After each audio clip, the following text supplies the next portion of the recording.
ఇప్పుడు మన కస్టమర్ వచ్చేసరికి పౌచ్ గ్లాసు రెండే పిచ్చుకున్నాడు.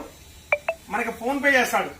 ఫోన్ పే చేయనా క్లియర్ గది ఒక్కసారి ఫోన్ పే చేస్తాడు చూడండి.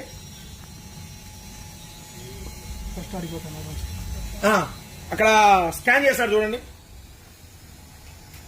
ఫస్ట్ ఏ విధంగా స్కాన్ చేస్తున్నాడో ఒకసారి చెక్ చేసుకోండి.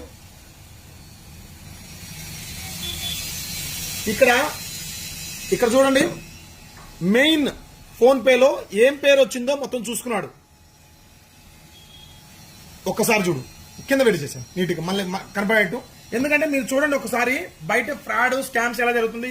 ఖచ్చితంగా ఇది షాపుల వాళ్ళకి మాత్రమే. ఎందుకు చూడాల్సింది ఏంటంటే, ఇప్పుడు ఫోన్ పేలో డబ్బులు కొట్టించుకుంటున్నారు.